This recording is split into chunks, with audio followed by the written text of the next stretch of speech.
Hello दोस्तों, उम्मीद है आप सब बढ़िया होंगे और बेहतर महसूस कर रहे होंगे। आज हम आप लोग को डीएलएड द्वितीय सेमेस्टर का लेसन प्लान कैसे बनाया जाता है इसके बारे में बताने जा रहे हैं।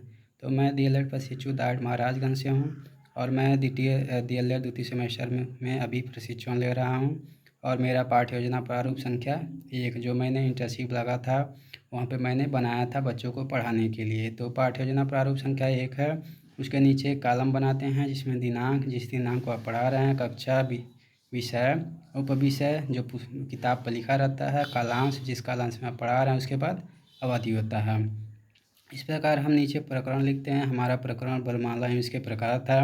उसके बाद हम सामान्य उद्देश्य लिखे हैं। सामान्य उद्देश्य में छात्रों में हिंदी विषय के प्रति रुचि उत्पन्न करना, छात्रों में मातृभाषा के प्रति प्रेम उत्पन्न करना, छात्रों को हिंदी भाषा का ज्ञान प्रदान करना, प्राप्त ज्ञान का दैनिक जीवन में प्रयोग करना। इस प्रकार हम विशिष्ट उद्देश्य पे आते हैं जिसमें हमारा ज्ञानात्मक उद्देश्य है, फिर से बोधात्मक उद्देश्य है, फिर से हमारा प्रयोगात्मक उद्देश्य है और चौथा हमारा कौशलात्मक उद्देश्य है।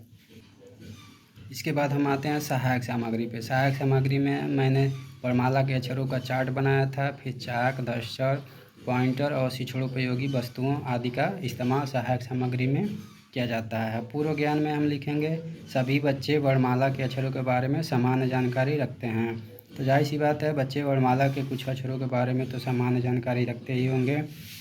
उसके बाद हम आते हैं प्रस्तावना प्रश्न पे। प्रस्तावना प्रश्न में हम कुछ प्रस्तावना प्रश्न बच्चों से निकलवाएंगे और जैसे पहले प्रश्न पूछेंगे और उसका जवाब बच्चे देंगे। तो क्रम संख्या, छात्राध्यापक क्रियाएं या कथन, छात्र या छात्रा क्रियाएं।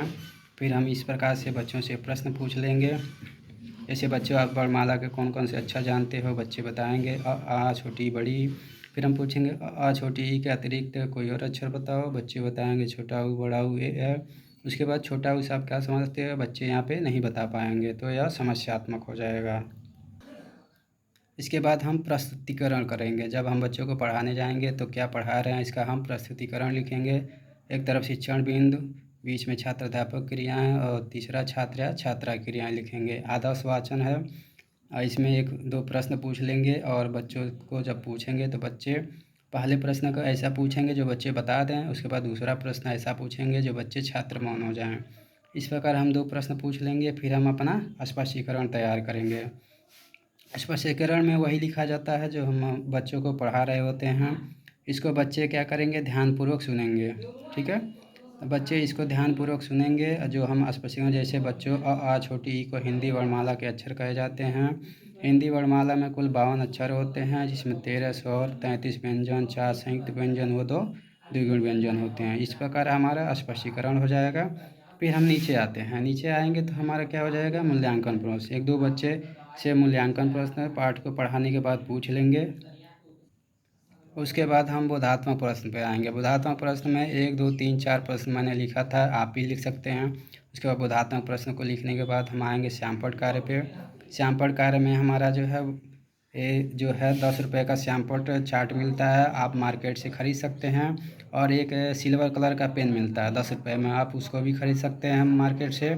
और चार्ट को काट काट के चिपका देंगे। एक तरफ वर्णमाला में एक तरफ स्वर लिख देंगे, एक तरफ व्यंजन। जैसा कि मैंने मार्केट से ख़रीदा था श्यामपट्ट चार्ट और सिल्वर कलर का पेन, और उसको लिख के इस पर चिपका दिया था। सबसे पहले इसको चिपका दिया जाता है काट के, उसके बाद हम इसको सिल्वर कलर से लिख देते हैं। इस प्रकार मैंने अपना तैयार कर लिया था श्यामपट्ट कार्य।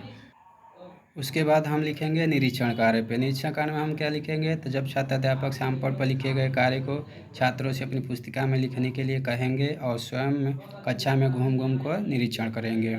इसके बाद हम आता है गृह कार्य। गृह कार्य में बच्चों आप सही वर्णमाला के सभी अक्षरों को पढ़कर आएंगे।